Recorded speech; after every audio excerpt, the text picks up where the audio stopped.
Welcome to Voices of the Community, which explores critical issues facing Northern California communities. We introduce you to the voices of community thought leaders and change makers who are working on solutions that face our fellow individual community members, neighborhoods, cities, and our region.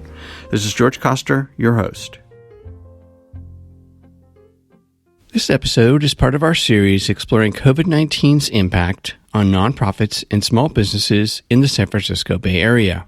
Back in April of 2020, when we decided to create this ongoing series on COVID-19's impact, first on nonprofits and then on small businesses in the San Francisco Bay Area, we, like you, had no idea how long the pandemic would go on and what the health and economic impact would be in our community. As we enter our second year of the global COVID-19 pandemic, with record numbers of both cases and deaths, our schools, businesses, and governments are still struggling to deal with the health, economic, mental, and societal impacts of the latest Omicron variant. This all adds to the ongoing uncertainty of our ever-changing indoor and outdoor, vaccinated and unvaccinated protocols, and the politics of the pandemic that will drive how we all come back together as a unified or fractured community. We will continue to shine a spotlight on the nonprofits and small businesses that make up the fabric of our community, along with the founders and staff who are struggling to deal with the impact of the COVID-19 pandemic on their operations, services, and sustainability until we can all get to the other side of the pandemic. Along the way, we will also share with you all the amazing solutions that our nonprofits, small businesses, foundations, and government leaders are working on to help us all get to the other side of the pandemic and come together to rebuild our communities with more economic, social, and environmental equality. A lot of times when our students leave and go away to college, a lot of them don't come back. Things are just different for them. They get to see a whole new different world. And then that changes them. People don't understand how supporting our youth in the poverty-stricken areas of Oakland, I hate saying that, but it's a reality, how helping us to get them out, to change them. It's like we as a society want better. We want different. We don't want all the violence. We don't want all the killing. So what do? We have to get them out of that. We have to educate them. We have to give them something to live for. I mean, it's survival of the fittest. If this is where they live and they're trying to survive, guess what? This is what happens. If we want change, we have to give more monies to help the change.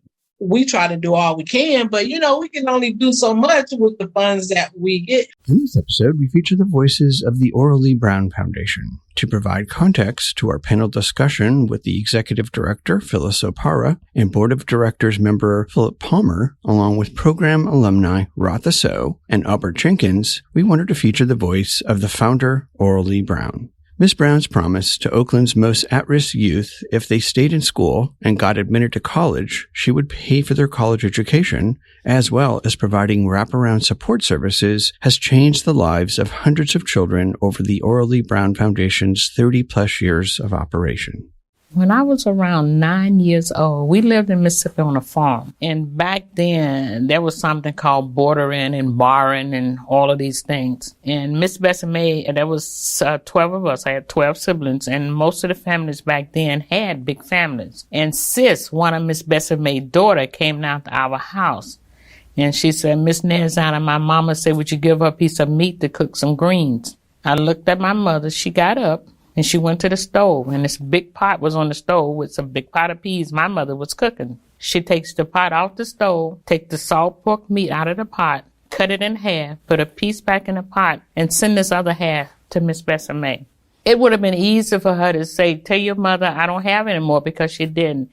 And for her to take nothing, because we had nothing, but to share that, to me, is something that I would never be able to be as big as my mother. So I think that was the inspiration for me to say then that whatever I have in life, I will share it, and I will always try to give back.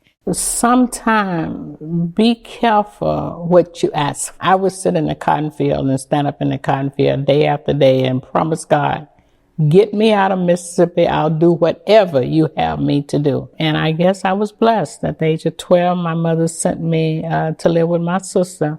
I had $67 in a number 8 paper bag. That's what paper bag used to come by numbers.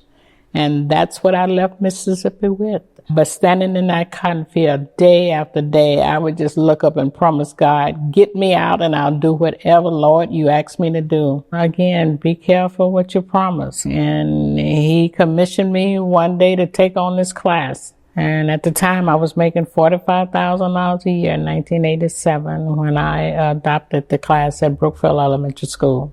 And it was more than a notion because no one believed in us. It was the kids and myself. I remember once asking a friend to buy a $50 ticket for an event that we wanted to have. And she looked at me and said, you adopted those kids. I didn't. And so there was hurtful times, but if God commissioned you to do something, I believe he will see you through. It was the kids and I. We didn't even have a foundation. I had no idea what I was doing. And what happened, I wanted to raise money. And at that time, Alameda County Supervisor Don Parada said, in order to do this, you need a foundation. And I'm saying, I don't know how to do a foundation. He said, I'll send one of my attorneys out to your office and he will do the paperwork. And that's how the foundation was born. And so after 29 years of tears and sweat and hard work, we have not missed a payment for a child, tuition, room and board and food. And we have been there every step of the way. I have been there every step of the way. You do what you have to do, and to me, what you promised to do. I've never taken a salary from the foundation in the 29 years that I've worked there. And every year except 2008, I have given the foundation $10,000 a year. And I truly believe that God say, whatever you give, he will give it 4 times. And for me, sometimes it's been 10 times. So I just try to do his will and to try to help his kids. That's the one thing that I can do and give to them that no one can take away. And I explain to them, there will be time that you will not get the job that you deserve, but don't worry about it. Because when you get that education, they may not give you the job, but they cannot take the education away. And so you just move forward.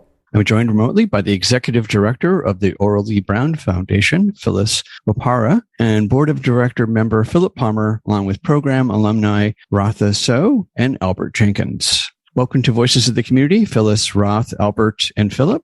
I'd like to start with Phyllis to just provide the audience a quick overview of the Oral Lee Brown Foundation, your services and programs. Hi, yes. In 1987, Ms. Brown was at her real estate office on 94th and East 14th Street, and she usually frequented a corner store. And so this particular day, while she was at the store, she encountered a small girl about 8, 9 years old, and she asked Ms. Brown if she would buy her something. Ms. Brown thought she was going to ask for candy, cookies, or something like that. But instead, she went and got cheese, bologna, and bread. So she was like, oh, this girl's hungry. She wants food.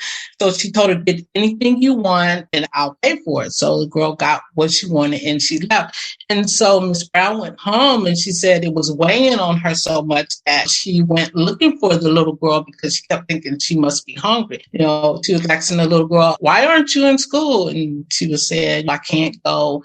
And after a couple of months of going back to the store and not finding the little girl, Ms. Brown started going to the different schools looking for her. And when she got to Brookfield Elementary School, she talked to the principal there, and she went in and started talking to the first grade class. And she was asking them, so where do you see yourself after high school? And she said she was just grief-stricken because a lot of them didn't think that they would make it to the 12th. A lot of them, with all the violence that they see in their life, they didn't see a future for themselves. She went home and she talked to her husband, and she came back and she told the principal and the teacher that she wanted to adopt the first grade class and she wanted to give them hope. She told them, if you can stay in school and if you can get to 12th grade, I will send you to any college that you want to, and I will pay for everything. She found out it took more than just saying, hey, here's a promise. and I'll deliver. She said for some of the students, they may need shoes or they need coats. During those years, they needed more than that. She had to go to court with some of them because of things that may have happened. Some needed food. So along those 11 years, she just became a support system for them. And this was in 87. So she figured, okay, I'm doing a lot more than this promise. So that's when in 1988, the foundation began. And then she began to get volunteers and people to come and help and support so she could really help and give the students all that they needed. Because she figured out, okay, a lot of the students, once they got in high school and were about to take TSAT, they were still not at the level that they should be, although they were in school. So that's when she began the Saturday school, so she could mentor and tutor and give them everything that they needed to make it to college, because it just wasn't working. So that's why we began having the Saturday school, after school for the students, to give them other things that they weren't getting at school. We were like the bridge between home and school to make sure that they were able to go to college. And our goal was to help them break their cycle of poverty. And Ms. Brown figured the best way for her to help was to educate. And she would always say, give a man a fish, he'll eat for a day. But if you teach him how to fish, then he can eat for a lifetime. But she felt that if she gave them education and educational resources and connection, that would help them for a lifetime as opposed to just giving them some money. Thank you, Phyllis. So staying with you for a moment, how has COVID-19 impacted the operations of the Laurel Lee Brown Foundation's programs? Well, it hit March of 2020, and by April of 2020, we were up and running with Zoom. We had students on Zoom, and we were able to help and support them because, as you know, a lot of the students in Oakland, they didn't have access to computer or internet. So what we did was we partnered with the Deltas, and they came in, and the parents and students who didn't have computers, we gave out the computers to them and gave them the internet connection so that they could have access to keep learning. Because it was like, okay, well, we're going to start our Zoom. Okay, what's a Zoom?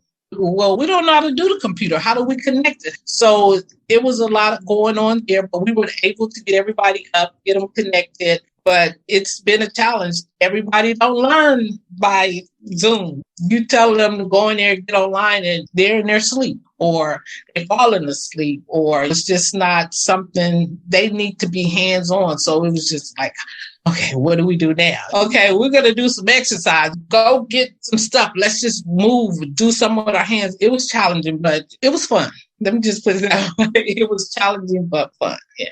So as we're essentially going into our second year of the COVID pandemic, has the foundation and its programs been able to continue to service all of its students? And are people actually been able to come back in person? Well, in October, we did open back up for in-person, but as of January, we're back down again because of the high rise in COVID cases. Some of the students, believe it or not, stopped going to school, fell out.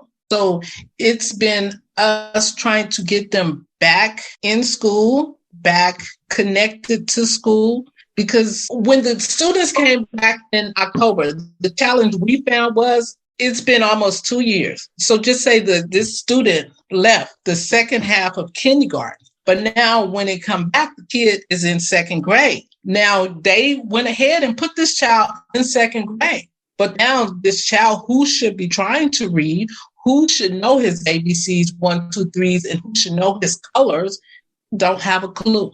So the school has moved forward and he's in the second grade, but we have to go back and give him that foundation that he needs to keep going, because by the schools putting him in second grade, he's lost because he don't have the foundation that he should have to continue to excel. He can't continue to excel because he don't have the foundation. If some of them are reading and this one is not reading, he's getting lost. Who's in there giving him the basic stuff? But it's a challenge. It's definitely a challenge. Thank you. Really great insights into how the pandemic has really impacted entire families. on so many fronts. I'm going to turn to you, Philip, and ask you just to provide a quick background on your relationship with the foundation. How did you become a member of the board? And with that, how has COVID impacted your fundraising efforts? Well, I met Ms. Brown way back in the early 90s. I was part of a group that organized Community Bank of the Bay as the first community development bank in California, really. And she became a customer. But before we opened the bank, there was news about the work she was doing in the community. And I was really impressed with her commitment to the kids at such an early age. And she is able to engage them before they get turned off to education. And she ended up opening up an account with the bank. So I would see her from time to time. And then fast forward, I had to move back east to take care of my parents. And when I came back, I was at Office Depot and ran into Ms. Brown at the counter. So I asked her, are you still doing the scholarships? And she said, yeah. She said, we need some help. Would you consider sitting on the board? And I said, yeah, I want to support what you're doing. But when I was back home, my mother was a member of a women's club that had a scholarship program for high school kids. And they had reached the age where they couldn't do it anymore. And they were trying to get younger women to take over the program, but they had no success with it. The program just went away. So I told Ms. Brown, I'm interested in learning how you're doing this and seeing if it can be replicated back in Connecticut, where I'm from, and also a local program here to sustain the Orly Brown Foundation. And I'm willing to help try to raise funds for the financial services community, insurance and real estate finance to fund the program. So this is the beginning of my second year on the board. And we had one banquet fundraiser and then COVID hit. And the banquet was very inspirational. There's broad community support for the program. The alumni is there. It's really heartwarming. But we were getting ready for the next one and then COVID. But we just redoubled our efforts to, keep things going and build on what you got going. So have funders, you think, stepped up because of COVID, or have folks stepped back?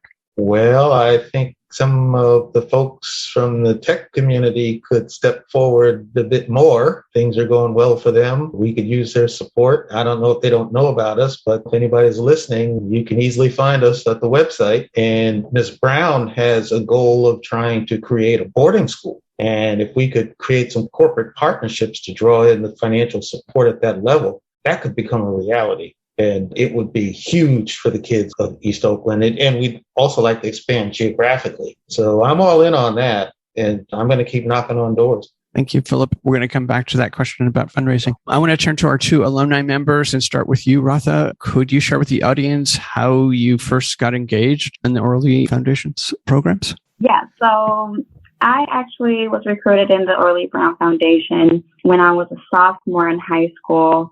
And I was approached by one of my high school teachers at the time who was so very persistent on me applying to this scholarship program. And at first, I'm a first generation student and I wasn't really too familiar with college and the whole concept of scholarship programs and what this meant. And so I didn't really understand the process. And so as this teacher continued to push me, I ended up applying and received a letter in the mail saying that I received a scholarship. And I was shocked. I was so okay, what does this mean? And, and I remember I was contacted by Phyllis probably at that time. And she told me that I was expected to attend a Saturday meeting, which will go over in more detail of what, the program is and what is expected of me as a student in the program, and what the program will look like in the long term once we are in college and things like that. And I just started to feel like, wow, college can be a reality for me. And that's when it kind of really hit me about how important this opportunity was and how important it was for me to really hold on to this opportunity and comply with whatever was asked of me, which was very minimal, really. It was just attending Saturday meetings and meeting with my fellow colleagues and meeting with Ms. Brown, to make sure that they hold us accountable with applying for colleges and keeping us on track and focused. So I just maintained my commitment to the program and I just remained engaged throughout the whole time. And staying with you, Ratha, have you graduated from college? Yeah, I'm currently 30 years old. And so I was able to graduate from UC Davis. And obviously because it was a full ride scholarship, I didn't accrue any student loans with my undergrad education. And so therefore, I felt like after I graduated, it was possible to pursue a grad degree, for which I attended USC social work program, and I'm currently working as a social worker in Alameda County. And I honestly do say that if it wasn't for the Orly Brown Foundation to have my whole undergrad paid for by the scholarship, I wouldn't have pursued my grad degree, and I would not be sitting where I am today in my career and where I am in my life. Thank you. And Albert, same question. How did you first find out about Orly Foundation's programs and get engaged in the program? Sure. I found out about the program when I was 11 years old. I was in sixth grade at the time. At my middle school, the Orly Brown Foundation had given my school a essay contest, and the subject was, what does college mean to you? So someone that's 11 years old, I didn't know what college was, so I didn't know. So I just know that sign up for this, participate in this essay contest, win, and you could potentially win a scholarship to college, or it was a prize or whatever it was. My teachers put out the essay and they put it out to the whole student body. So out of maybe a couple of hundred kids, only 5 of us kids in the school, from the 6th graders to 7th and 8th graders, they only participated in the essay contest, right? And just to even reflect on that and just to see the trajectory of all 5 students' lives and the gap that was created because of this program and because of opportunity like this, if I just reflect on all of our lives, that was even those 5, 11-year-old students, and the direction that all our lives have taken, or the journey that we've taken, the Orly Brown Foundation is a key component in how our lives unravel, for better or for the worse. So to fast forward it, to make a short story shorter, I wrote the essay, won the scholarship, and didn't know what I was getting myself into. I think similar to Ratha, we had to come to the program foundation for Saturday school, the introduction. This is what you're going to be doing. You're going to be meeting here on Saturdays, the expectations from the parents and their participation in the program, and then what's just going to be going on. So it's a little different from Ratha. I grew up in the program. I was a child growing up. She was like coming in high school. I was basically fresh out of elementary school and then joined the program. So I've seen the program in many different ways. I've seen many different faces, just from the production that they put on, from the fundraising, the grassroots, just bringing awareness to the program, from the different volunteers that would give their time, their efforts, and their money throughout the different organizations that were aware of us, for the people that came, have gone. So that was my history with the program. I was a child, and I'm now a 30-year-old adult, and I'm still around. It's because that the program has changed my life tremendously. And it's things that I reflect on today that I didn't know that the program did for me. And it's still very influential in my life today. And Albert, you obviously completed college, it sounds like, as well. Oh, yeah, I forgot that. That was an important part, right? Yes. So upon graduating high school, I went to Florida for school, and I wanted to just go as far as I could, as far as possible. I think I applied to Oxford in the UK. Didn't get in. I don't know why. Whatever. I applied to Hawaii Mauna Noa. I think I got in there, but I just applied to places that were nowhere near California, nowhere near Oakland. But I was fortunate enough to get into a historical Black college called FAMU, or Florida A&M, in Tallahassee, Florida. Best decision I ever made in my life. And then I got me a business degree while I was there at FAMU. I've only went to undergrad, but now I have some time on my hands to reflect. COVID has slowed the world, so you have a lot of time to think about what you want to do in life and where you want to go and move forward. So I potentially may get back into school and go after my MBA, but now I know exactly what I want to specialize in. But so far, I have a bachelor's degree in business administration. Staying with you, Albert, where are you now? Are you in business? So currently I trade stocks, I invest in stocks, and also trade cryptocurrencies. I am in business, indirectly. I'm not with any big corporations at the moment. I have worked for a few Fortune 500 companies, Fortune 100 companies. I'm in between work right now, but COVID has allowed me to play on my passions and do passion work and be able to bring in income in other ways that's not like the traditional way. Thank you. That was great. I'm going to turn back to Philip and to Phyllis, and start with you, Phyllis. What do you feel has been Orly Foundation's biggest impact on the education and lives of our low-income youth in our community? The biggest impact is just helping them see things different. Usually when you're in a certain area, I meet a lot of students who have never left their surrounding areas. I know adults who have never been outside of Oakland, not even to Sacramento, San Jose, Reno. So it's like their world is small. And a lot of times when students become a part of the Orly Brown Foundation, they get to go to farms, they get to go on field trips, they get to go different places. We take them on college tours. We try to enlighten them. We take them to the arts. We get them to ballets. We like to open their minds to different things outside. I mean, we're in Oakland, and the violence in Oakland is very rampant. And a lot of the students who attend the foundation come from these areas. So to be able to get them outside their areas, and like I say, we try to bridge the gap. So we try to get them over that bridge in a way and open their eyes to different things. And a lot of times when our students leave and go away to college, a lot of them don't come back. Things are just different for them. They get to see a whole new different world. And then that changes them. People don't understand how supporting our youth in the poverty-stricken areas of Oakland, I hate saying that, but it's a reality, how helping us to get them out, to change them. It's like we as a society want better. We want different. We don't want all the violence. We don't want all the killing. So what do? We have to get them out of that. We have to educate them. We have to give them something to live for. I mean, it's survival of the fittest. If this is where they live and they're trying to survive, guess what? This is what happens. If we want change, we have to give more monies to help the change. We try to do all we can, but we can only do so much with the funds that we get. And you asked Mr. Palmer a question. Did the donations lessen? Yes, because I think people tried to spread the love around because they saw when people were sitting at home, I think people really got to see the need of what was going on in society. They began to try to help everywhere. And it's good. But it's like, the funding did get a little shortened, but the need got greater, So in order for us to help change and help the violence and help, we have to get the kids out the street. We have to give them something to do. If you're just sitting there and this is what you see, this is who you become. We have to pay attention that these youth who are out in the streets, that's our future. We'll be old and we won't be in the jobs anymore. They will be running the government and the cities and the state. We have to make sure who's running the city, the state, and the government.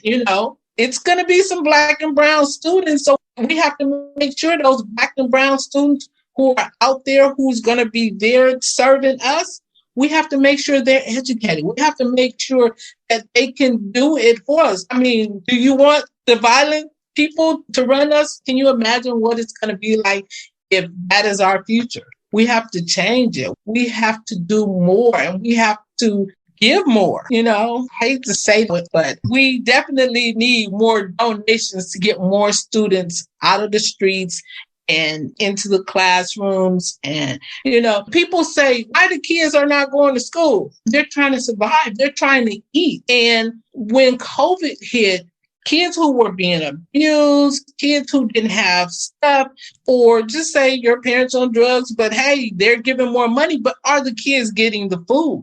No, they're happy to get away. I mean, why are they running in stores and stealing and grabbing? People are needy out here. If you're not in these communities, you don't see what's going on. And people a lot of times don't want to see it, but there is a need, and school is open for 8 hours. There's a need, and the community organizations are there to help pretty much 24 hours. Our phones don't go off. And although we're an educational resource during the pandemic, guess what? Yeah, we were sending out food. Yeah, Miss Brown was helping do things. She will pull out her own personal wallet and help, and people don't understand, that we don't work 9 to 5. We work and we help and we support because our students are those students in those areas where the shootings are happening, where the killings are happening, where the people are hungry, where the people are homeless, where the people are under the bridge, they're cold. We're having drives. We're getting out coats. We're always trying to do what we can to help. And we, as an educational organization, we can't send the kids to college in 10, 11 years if they done froze to death. We can't send them to college if they died of hunger. So we have to be there to help them and support them however we can to get them to that point of going to college. So it's a need. You're listening to Voices of the Community, which explores critical issues facing Northern California communities. Voices of the Community is supported by a grant from the James Irvine Foundation, dedicated to a California where all low-income workers have the power to advance economically. More at irvine.org.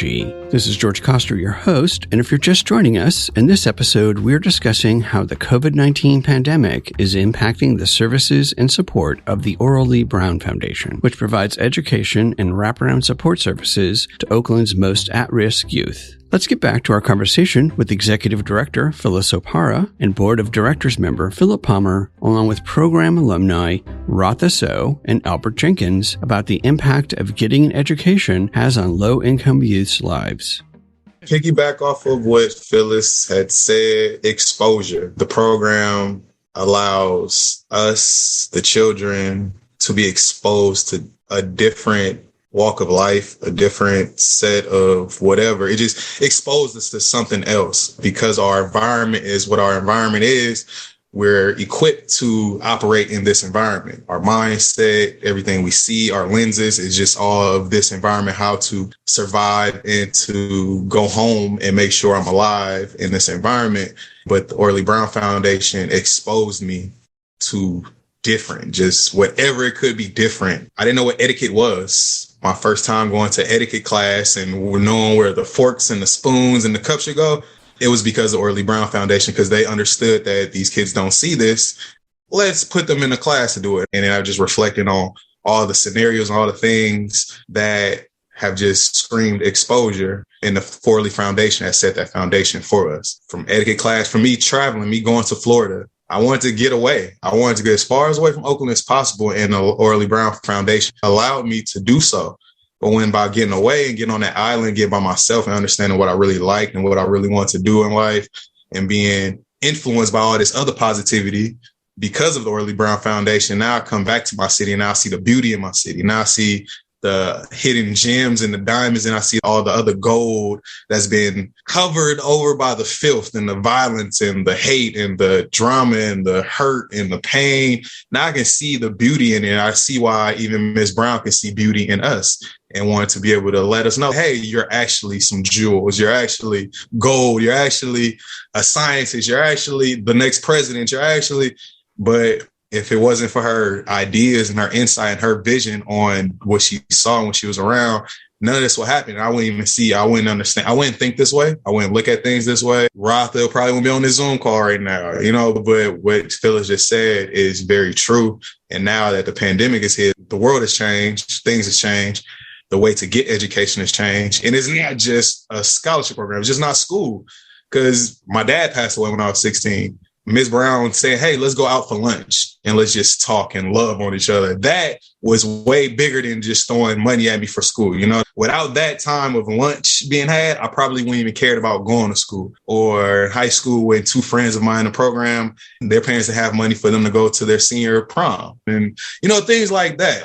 And there's many stories that many alumni, many students have of things just like that makes this program so important. And it's not just funding for school. It's funding for just that gap of love that a lot of young people aren't getting, that they need to be able to grow and to be self-sufficient adults so they can reach back and pay it forward as well to another young person. But sorry for taking it over. Phyllis, you inspired me. So I just wanted to say that. Thank you for sharing the impact that the Oral Lee Foundation has had in your life. And actually, I wanted to segue over to you, Rotha, and have you share with the audience, what do you feel has been the biggest impact of Oral Lee Foundation on your life?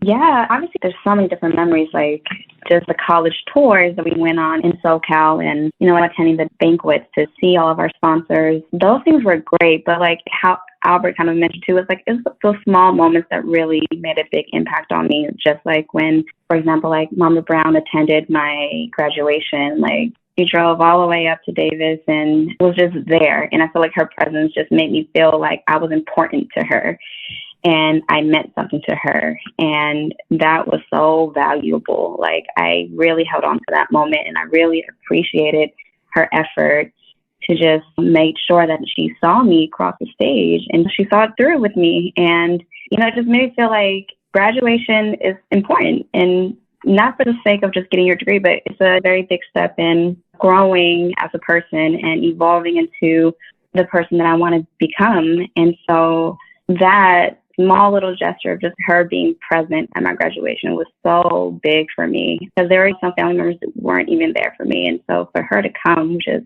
really, like, my heart was so full from that moment. So stuff like that she's done really impacted me and just made me feel like, because she believes that I'm important enough, that, you know, I should be able to build confidence in myself to pursue higher education and to even pursue careers and to do all these things. I'm backed with a ton of support, and Mama Brown's always been there to give me words of encouragement and to just be like a voice of reason. Like, we would have these like random conversations, and she's just always so inspirational. Like, and I don't even know if she even knows that she's doing this, but like the words that she shares, like, she has so much wisdom, and she's always so graceful with sharing what she knows. And yeah, it's just these small moments of talking to her, speaking with her, being in her presence, and knowing that she has your back. Like, those little things really pushed me forward and helped me stay committed to being, you know, bigger than what I thought I could even become.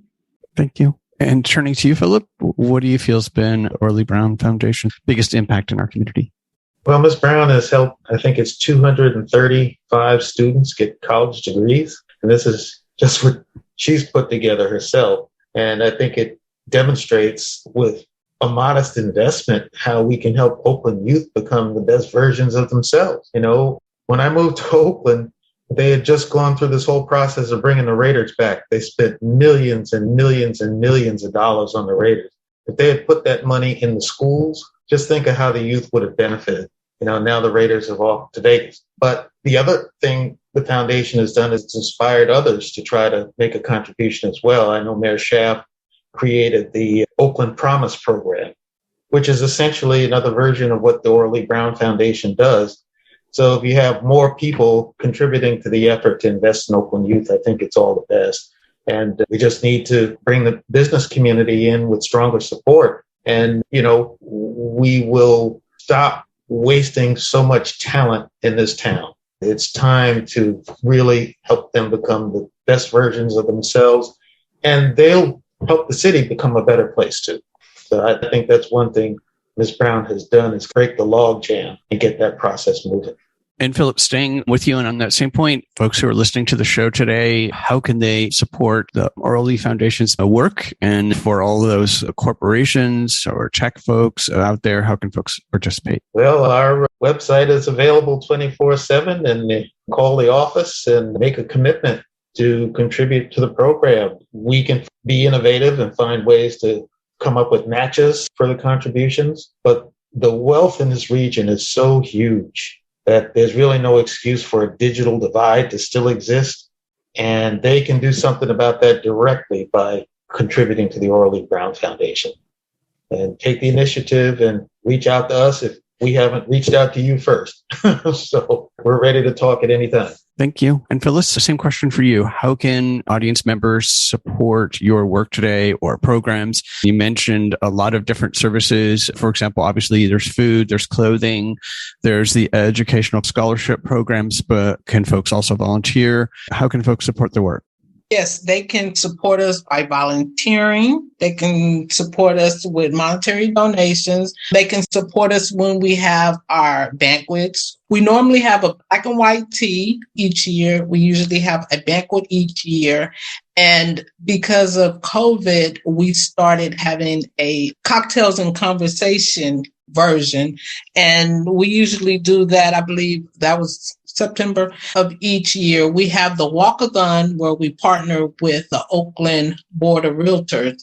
and sponsor a walkathon every October. They can support that. We did that virtual. Some people went out and walked on their own, recorded it and uploaded it, or just a monetary donation. But yes, any support from anyone is much needed. Volunteers, donations, just being a mentor to our students. If you don't have time and you don't want to come out, we accept people who can mentor them, like the students who are off to college. You want to call them each month and see how they're doing, just to check on them, be an ear to them.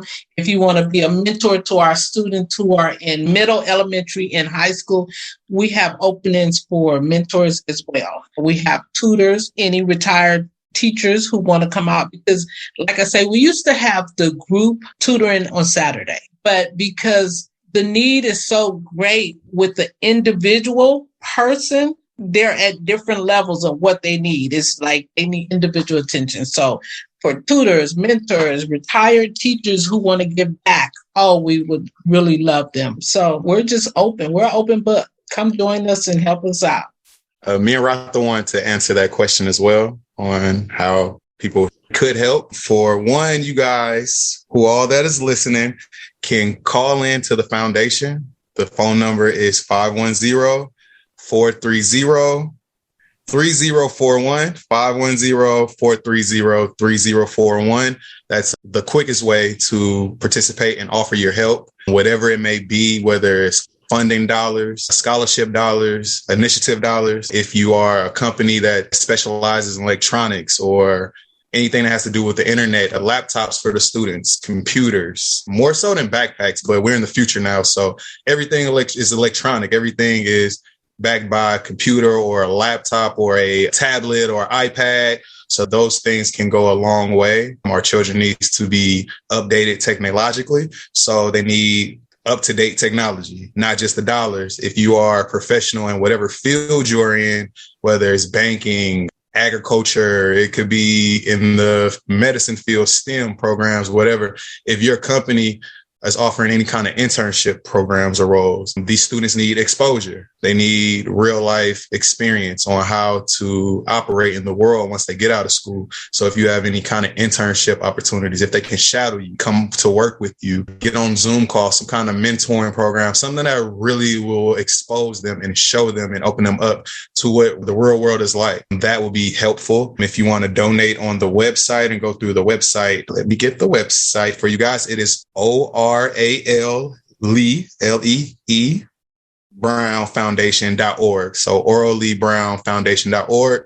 You can donate right through the website. You can also leave any kind of information that you want to leave behind. You can sign up to the newsletter and communicate with us or the program through that way. If you guys want to visit the program, do anything that as far as any kind of whatever initiatives you can help with. If you have some kind of think tank that you think young people can benefit from, invite the students over, invite us over. We will love to put students in front of anyone that would benefit them and it will spark an interest, that would change their lives one day. Yeah. Miss So, want to chime in? That was great. That was, you pretty much touched on all the different ways. I mean, also Phyllis brought up how some of the students are specifically interested in a skill set such as videography. So if there's a videographer out there who's willing to teach a class, a crash course to our students, that is an open gig that someone can help us with. Just whatever skill that you feel you can bring forth to help our students get exposed to will be a great opportunity for them. Thank you. And staying with our alumni, so circling back to you for a moment, Albert, could you share with the audience one of your favorite moments of participating in the ORAL program? Oh, man. How long you got? No, I'm just playing. I talked about the etiquette class early on. That was a big fun moment for me, was etiquette class. I still use that today at formal dinners from what I learned at 12 years old. But the most special moment for me would be my first banquet for the Orly Brown Foundation, my first formal dinner, first big gala of dressing nice and seeing everybody in their dresses and tuxedos. It was the first time I ever had raspberry sherbet. It was the dessert for the dinner. Raspberry sherbet is my favorite dessert until this day. So I discovered my favorite dessert through going through the Orly Brown Foundation Gala. So I think that was one of the special takeaways for me, amongst many, but I only like raspberry sherbet because of the Orly Brown Foundation. So that was one of for me. Wonderful. And Ratha, favorite moment? My favorite moment of being in the program, I think I might have touched on this already, but it was just like moments of Mama Brown attending my graduation.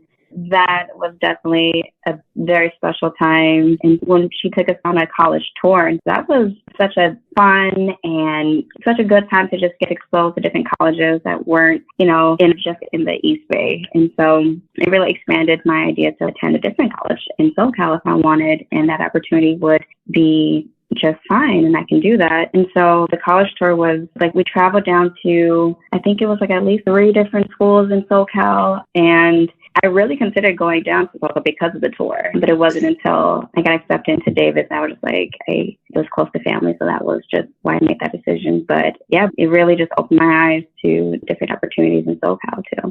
Thank you. And turning to you, Philip, what are some of your favorite moments or one favorite moment of participating as a board member? Well, I think the thing that really impressed me was the annual dinner we had, and all the alumni was there. There were media celebrities there. There were people from the business community there. Everybody came out, and it showed how much people cared about the kids. And, with Miss Brown's mission paralleling what my mom and her women's club did, I said, I'd like to make a contribution. And, I'm in it for the long term. I'm interested in bringing whatever creative ideas I can come up with and network of contacts to the table to support the program. I would like to float one idea out here. We do have some very impressive sports teams. Steph Curry's doing a lot with his foundation and all. But if some of the athletes who are doing well could make a contribution, it is tax deductible. And then challenge their service providers, the people who sold them their automobile, the people who provide their insurance, the people who provide their appliances. Challenge them to match what you're doing. It's all for the benefit of the kids, and we need to do more for them. So step up. Thank you. And Phyllis, favorite moment of working at Rowley? Oh, that is so hard. That is so hard. I have a lot of favorite moments. For me, probably just seeing the world open up to students when they're first introduced to something new that they have never experienced. It just fills my heart, to be able to see that's just something. And it happens often, because like I say, their world is so small. So the more experiences we connect them to, the bigger their world begins to open up. And, if all you see is one thing, that's all you have to ponder on. But the more things you experience, you get to see different things. And, everyone thinks differently. So the different experiences they're exposed to, their different ideas connected with these different experiences. I mean, it just blows my mind, because I'm like, I wouldn't even think of that. But to see these students come up with great ideas and great thought, it's like, wow, I'm learning from them as well, because it's like, I would have never thought about that. Where did that come from? So they blow my mind to just know all it takes is a little, and their minds are already just like going, like fireworks popping off, and you give them so little, but they're growing their minds. It's just awesome to me just to see them connect and open their world up and move forward. And when the kids were getting the computers and it's at their house and they're learning stuff, and this is an information age, but somehow some people got left behind. But as they got the technology in their homes and the connections, then you just see them flourish. It's just, okay, I'm seeing it. But yeah, that probably was the moment when in April of 2020, we're in full pandemic mode, but they came out and social distanced themselves and got their computers and their internet connection. It was nice. It was just good to be giving it to them and helping them. And yeah, that was a good moment. Thank you. Turning to our final question, and I'm going to start with you first, Albert. What do you think are some of the positive things that you see coming out of the pandemic to support both our low-income youth and their education?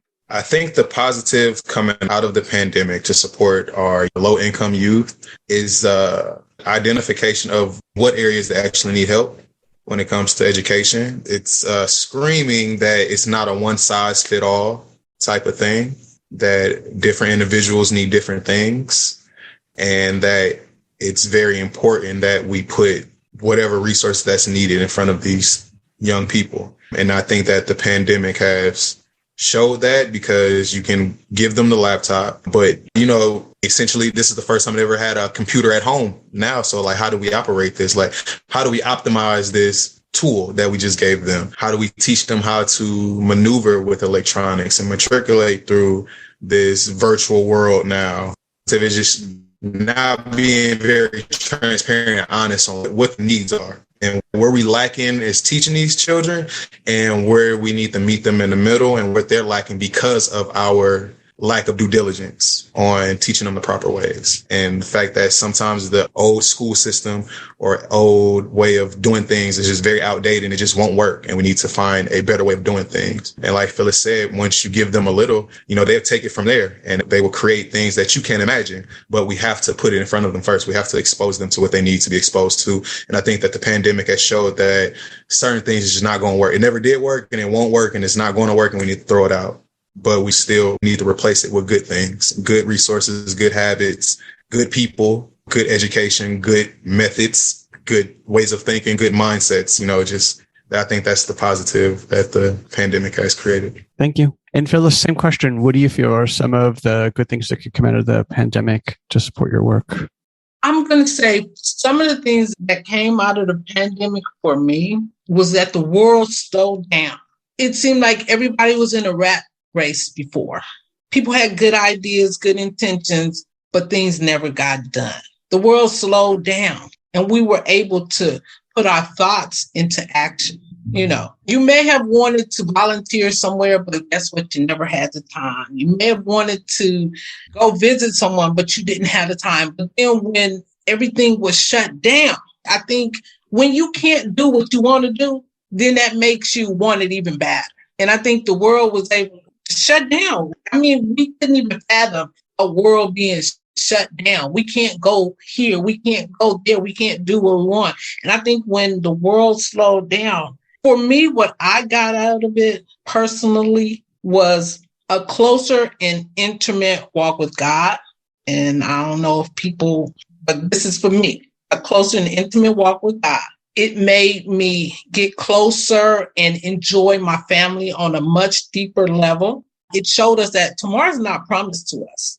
So many people were dying, and it just blew my mind that, you know, people were here today and gone today. Things you was like, oh, I'm going to call you back, but you never got to call that person back, because then we put off doing things for little bitty things. You were so busy that you couldn't pick up the phone, but you really wasn't that busy when you looked at it in the grand scheme of things. But for me, people were able to stop and see their children and enjoy their children. And parents were able to get in the kitchen and cook with their kids. I mean, the world has slowed down. You didn't know out to dinner, you going in that kitchen and cook. Just people were going back to basics is not bad. You know, back to basics was good. The world was moving so fast and we were spiraling and doing things and too busy to enjoy life. And so we took a breath and it's like, okay, now where do I want to go? Okay, I've been, like Albert said, I've been working for these Fortune 500 corporations. But what is it that is here for me, really? What is my purpose here on life? What am I supposed to do? Who am I supposed to help? Who is my service to? What is my service to? So I think the pandemic just slowed it down. It's like, how can we better service the youth? How can we give them what they need? Not what we want to give them, what they need. You know, people like to give you what they, okay, well, I'm going to donate this. Don't donate something because you no longer want it. You donate to support. Or, you know, some people are like, well, I donated my clothes that I didn't want anymore. And sometimes, you know, one man's treasure is another man's treasure. But in the case, like Albert was saying, people want to donate the computers. Computers have a limited time and then they're obsolete. If they can't move fast, and like I say, with these students' minds moving so fast,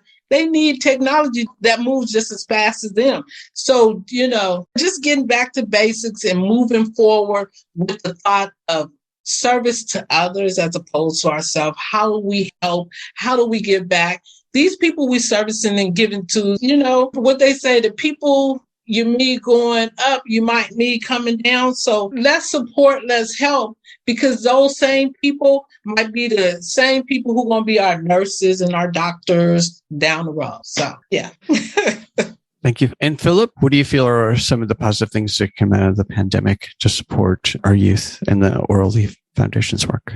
Well, yeah, I think the whole situation where things slowed down allowed for more thought and creative thinking on how do we work around this problem to still accomplish our goals for the kids. And I know that instead of doing a whole lot of driving, I do a whole lot more walking these days. And in that process, a lot of things run through your mind. You can sort out questions and strategies and and improve your health at the same time. So that's a big plus. It's more challenging meeting people. We would love to be able to meet Melinda Gates at an event in San Francisco and tell her about our work and ask her to consider being a buddy for the Oral Leaf Brown Foundation.